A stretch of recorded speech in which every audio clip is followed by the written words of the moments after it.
For this lecture, I'd like to review OSHA's involvement in ergonomics. You're going to need to turn to page 100 in your workbook, so advance a little bit further, turn to page 100 in your workbook. I have a set of slides that have a fill-in-the-blank type of effect. So as I'm lecturing here, you'll just fill in the blank lines. I'm going to start by taking a look at a timeline of OSHA ergonomics, and this begins with the 1970 promulgation of the Occupational Safety and Health Act. At that point, the developers, the writers of the Occupational Safety and Health Act were interested in protecting workers from, they're more interested in some of your fatalities, of course, but more of your blood, guts, gore type of injuries. There wasn't much, if any, awareness that ergonomics was a hazard, but the wise men who wrote the Occupational Safety and Health Act put in a loophole. And if you've studied your standards course or your intro course, you've probably studied that if there is a hazard that is out there, the hazard that employees are exposed to, you still need to protect employees even if there is not a specific standard in effect to protect against that. This loophole catch-all, if we don't have a defined standard, is referred to as the general duty clause. And so our first blank line, I want you to write general duty clause. And I've summarized or paraphrased it. Each employer shall furnish to each of his employees employment and a place of employment which are free from recognized hazards. Recognized hazards. I don't save you much space there, but go ahead and put recognized hazards that are causing or likely to cause death, and fortunately I don't worry about death, but death or serious physical harm. Serious physical harm to the employees. And so with ergonomics related injuries, you first have to identify, are they causing serious physical harm? And so if you think of back injuries, you think of carpal tunnel syndrome, you think of sprains and strains to your muscles, tendons, ligaments, you think about your other MSDs, are they serious physical harm? And I hope you realize that yes, people with these MSDs or with these sort of injuries, they have pain, they're suffering, they're feeling this 24 hours a day sometime. It affects them, affects their livelihood, affects their family. And so yes, it causes serious physical harm. And so ergonomic hazards fall under the general duty clause. And so through the 1970s, again, worried about fatalities and blood, guts, and gore types of injuries. It wasn't until the mid-1980s that OSHA started realizing there was a problem with ergonomic hazards in the workplace. And so starting in the mid-1980s, there was what I'll identify as being a landmark case. Landmark because it was so big, so I guess you would think of horrendous, that they identified it as, the first big case to really send a message. This landmark case we're going to identify as being John Morrell and Sons.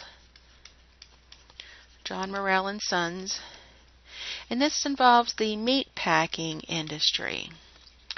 And so OSHA was out looking around, doing an inspection, so on and so on, their compliance officers.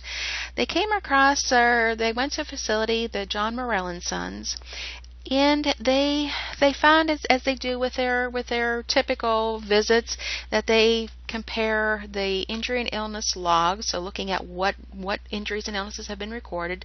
They compare those from when they talk to workers of, if a worker says, hey, I have this injury, they're looking for, is it actually recorded? And to this day, one of OSHA's big avenues for citations under the general duty clause for ergonomics is simply, failure to record injuries and illnesses. And so the injuries and illnesses are reported to management. Management is not seeing that they're reported in the logs.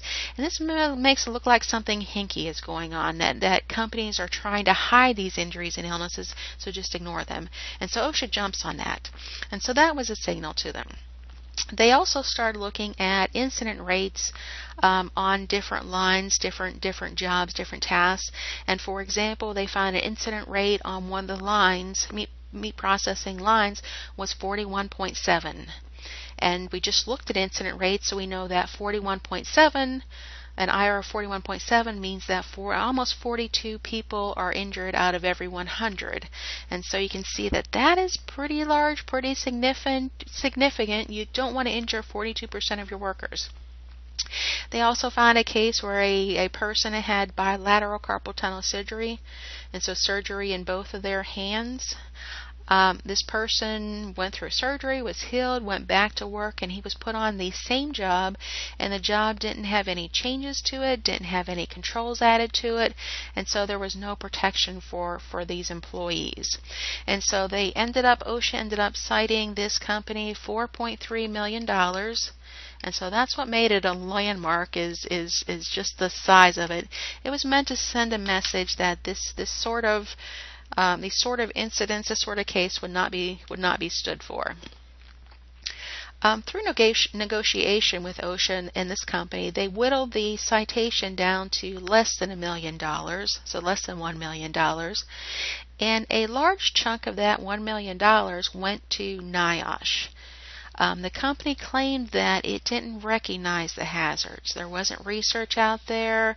There wasn't much information on MSDs. And so it's like, how are we supposed to know to protect our workers, or how to protect our workers? How do we know it's effective if there's no research?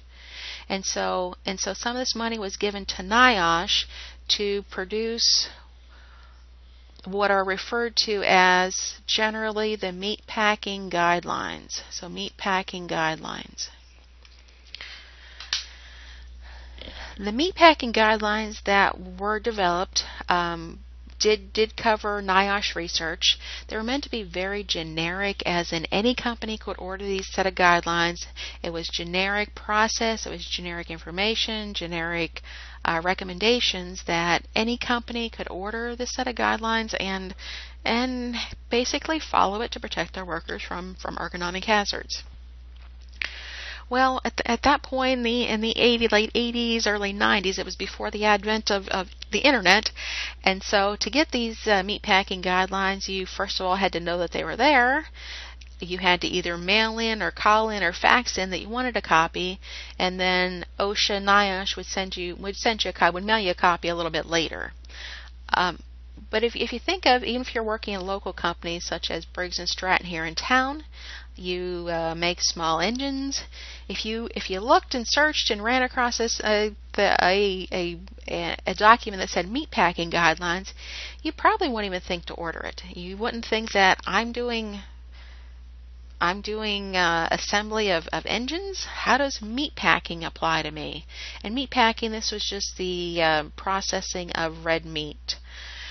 So it didn't seem to apply. People weren't widely using it as OSHA had wanted them to.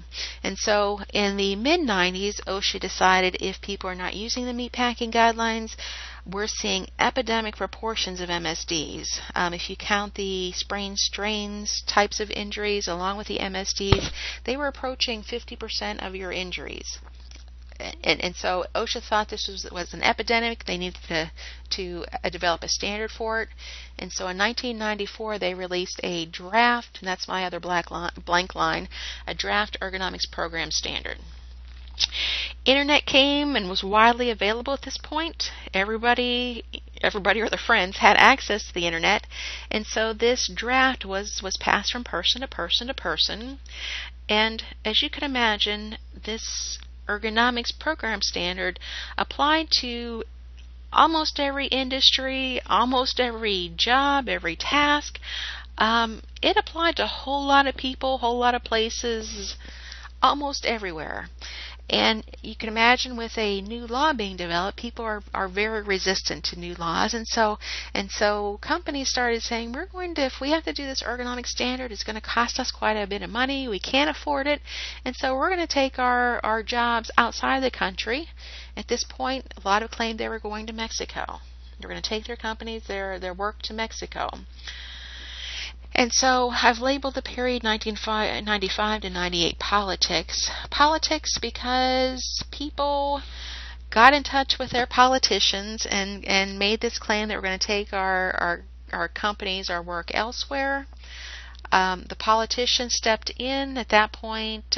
Congress, in 1996, Congress threatened OSHA, if you continue with this standard, we're going to reduce your budget. And OSHA never has enough money to do what it needs to do or what it wants to do. And so in 1996, they had to back off. They were not allowed to work on a standard. In 1997, that ban was lifted. They could have somebody working on it, but they couldn't release it. In 1998, that ban was released, and so in 98 they produced another draft. This draft was taken to several meetings across the country. There were over 1,000 witnesses that made statements at these public meetings. There were thousands of comments that were made about the standard. OSHA had to address each and every one of those, I understand. And so they spent the 1998 through 2000 doing that, addressing these comments, relooking at things, gathering more research, and so on. And then finally in 2000, the President signed the Ergonomics standard. And so the Ergonomics standard was published in a Federal Register. It was signed in the year 2000, one of President Clinton's last acts in office, and it went into effect January 2001. In January 2001, there was a change in leadership. President Bush, and this was the son, President Bush, took office after Clinton. There was such a dramatic swing in the country that Republicans controlled Congress, so the House and Senate. They controlled the White House. And generally, it had been Republicans were against a standard because business owners lobbied them and told them what a problem it was. And the other end was Democrats that the working population, more the unions, were on the Democratic side, and so there was a lot of this friction. Well, with Republicans controlling the House, Senate, and White House, they had the standard that went into effect. They were stuck with it, and so they went searching for a loophole, set their lawyers to, and they found this loophole called the Congressional Review Act, or CRA, that had never been used before, that basically kind of said that if there was something wrong with the standard, if it wasn't implemented using the right process, the right procedure, if the correct steps were not followed, then there's something wrong with the new law that we can get rid of it. And so essentially they used the Congressional Review Act. They had the Government Accounting Office, the GAO, estimate how much implementation would cost. GAO found it was more expensive than what was predicted previously, a lot more expensive, and so there's something is not matching up. It was rushed, so on and so on. So they voted to repeal the ergonomic standard. And so we had an ergonomic standard from January 2001 through March 2001. It was repealed. Beginning in 2002, OSHA says, well, we still have ergonomic problems. They still are about the biggest thing in American workplaces. We need to do something. And so the something was, we're going to, instead of taking a standard approach, so approach with a written standard, instead we're going to take a comprehensive ergonomics approach. So comprehensive ergonomics approach. The next lecture will talk about this comprehensive ergonomics approach. And so we'll stop it and ask you when you're ready to move on to the next lecture.